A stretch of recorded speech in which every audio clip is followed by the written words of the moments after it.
Hi there, Virgo. Welcome to your June 2023 General Tarot reading. It's Raina here. Let's put some cards.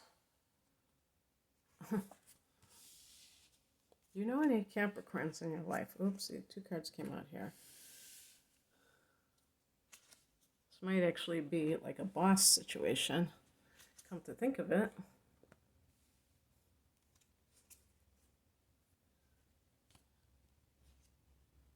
Alrighty then.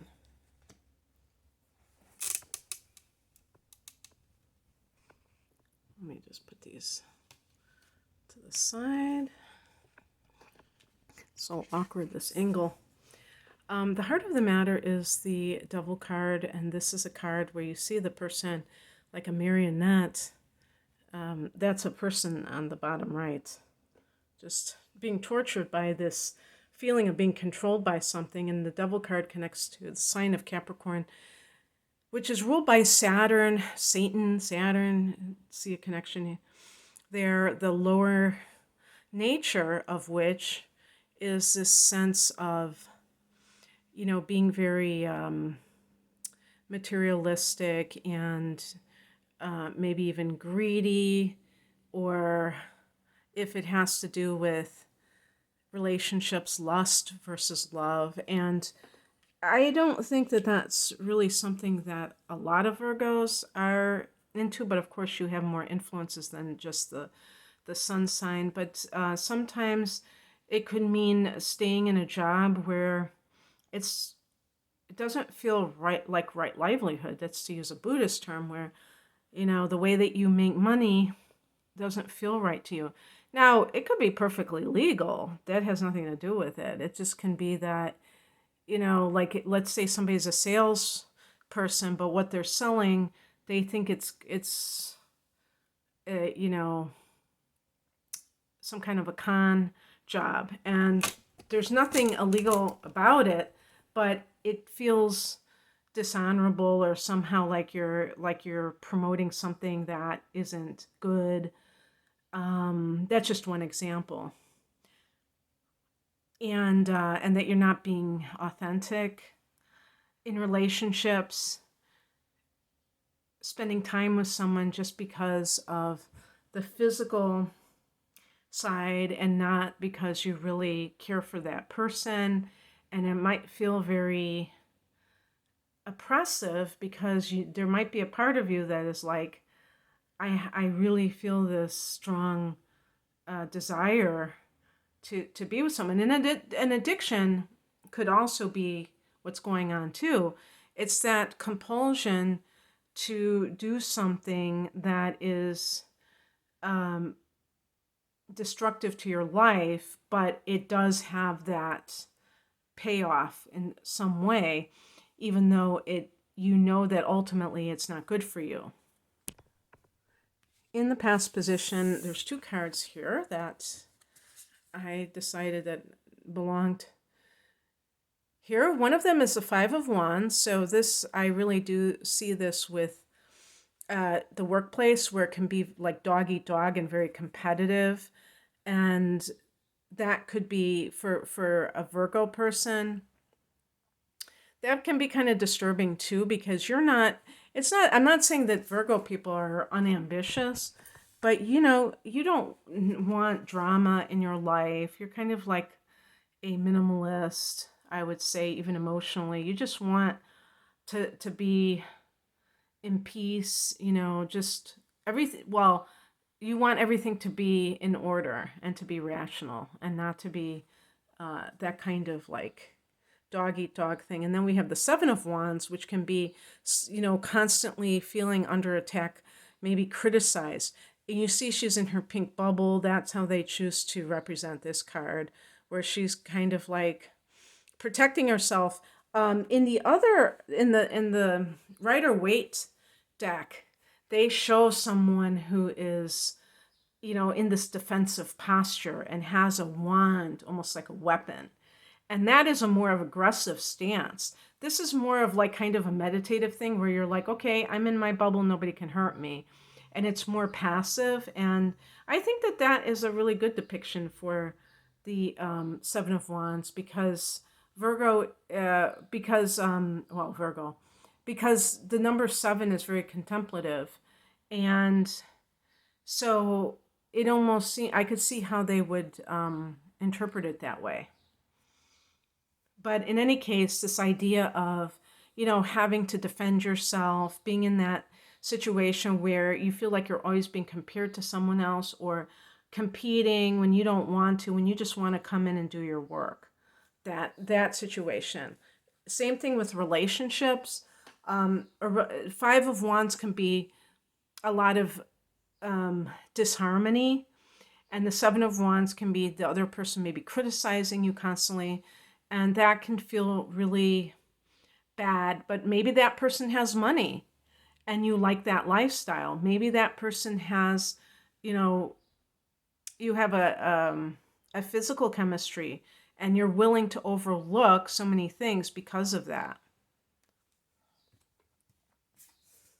The higher message is the wheel, which is supposed to be like the wheel of fortune. And there is something, I'm trying to think of something astrological that could pertain to this. I would say maybe in a couple of years, especially when you have eclipses in your sign. So even if you just keep doing this kind of thing, eventually you may find that your life is changing regardless of what you do. Like, you can't stop the change. And when that happens, you will see that life is a cycle, that it's not always about, maintaining the status quo. It's also about making your luck, because this is supposed to be a card of luck as well. And also about cycles in life, because sometimes, people will do something. It's just like if somebody has an addiction, they may have like a hardcore addiction for 10 years, and then one day they wake up and they're done. I'm not saying it happens all the time like that, but there are times when it does happen where they know, I'm not ever doing this again. Or a marriage with an abusive spouse, and maybe that person couldn't imagine doing anything like that, and eventually they just wake up one day and they're done with that, and they no longer are going to allow that person to control them.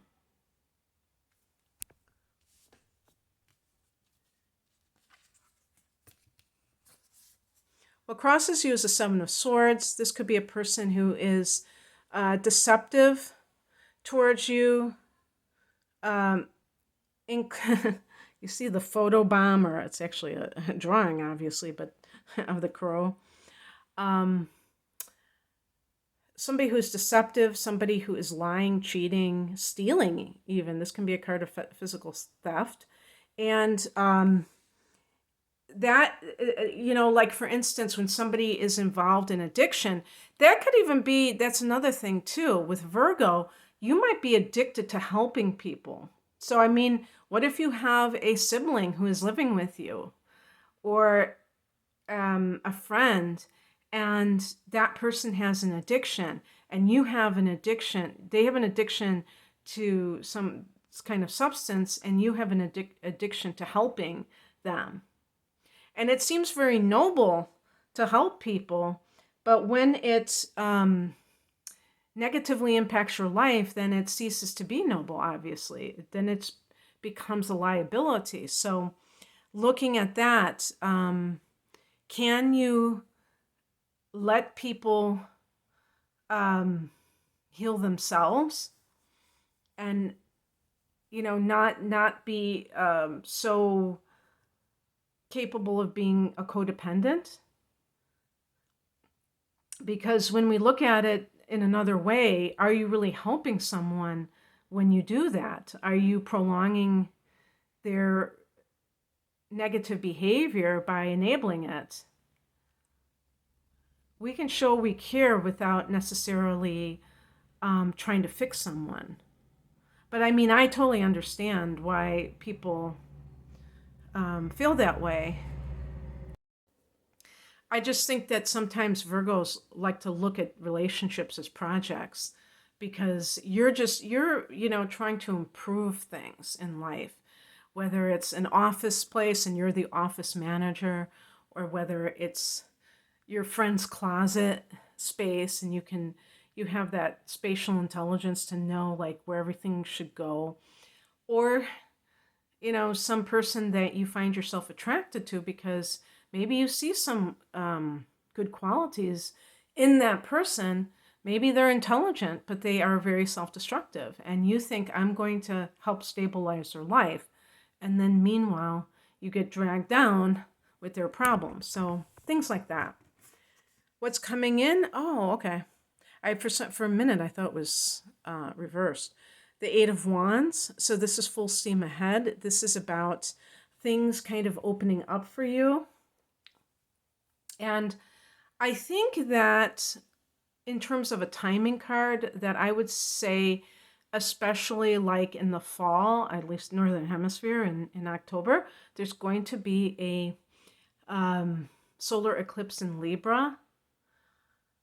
And that will fall in your second house, Virgo. So if you're looking for work, looking for a way to earn money, that you may have like multiple opportunities present themselves in a few months, and you might feel like everything is starting to kind of be more activated if you have felt kind of stymied because you have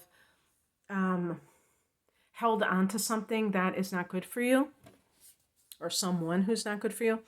And the outcome is the Emperor. This card is connected to Aries, but in my feeling, it should be connected to Capricorn. Just what it represents. But anyway, both of those signs are cardinal signs, and the number 4 is connected to Saturn. So there's that sense of structure, putting structure into your life, getting in control of your life. And being the Emperor means that you are calling the shots. I see this card as like the major arcana version of the King of Wands. And this idea of stepping into your own power, because you may have been giving away your power, Virgo, not intentionally, not because you want to suffer, but because maybe you feel like you just have to do certain things. You feel compelled to do certain things, and it's not leading you in the place that you want to be. So it's time to take your power back and, maybe tend to your own garden versus if you're worrying about somebody else, if you're trying to save someone from themselves, and that person may be very deceptive with the 7 of Swords. They may be telling you what you want to hear. And I have said before, I was thinking about how Virgo and Pisces are opposite signs. And for so long I've said, it's like the odd couple because they're so different in how they operate. But the more I think about it, the more I can see that those similarities. Pisces is more of that, doing it from an altruistic perspective of like sacrificing themselves for somebody else. For Virgo, it's just wanting to feel useful, wanting to feel like you can help somebody improve because you may feel like you have things that, tricks, hacks to help people have better lives. Well, that's awesome. And you should definitely share them with people, but sharing them in the context of this kind of detached way, not enmeshed in a destructive relationship. Or if you are, for instance, if you have like a boss who is like the devil, who is very, maybe they're like a narcissist. I always think of a narcissist, a malignant narcissist with the devil card, an energy vampire. And maybe they've gotten into your head and, because I think I have the moon in Virgo. I think Virgo is an insecure sign overall. And I don't say that to put down the sign of Virgo. I just think Virgos tend to second guess themselves because they're perfectionists. And if you're a perfectionist, it means that you're looking for a flawless situation everywhere you go and everything you do. And if you don't measure up, which is very likely, then you might beat yourself up. And so that leads to insecurities. So being able to know what is yours, what is your responsibility, and know what is somebody else's is so key to kind of breaking away from that urge to kind of help, and I put that in quotes, someone who may not be ready for the help, and they may be taking advantage of it actually. So that's what I have for you. I hope that this resonated. If you would like a private reading, the link is below. Take care. Bye.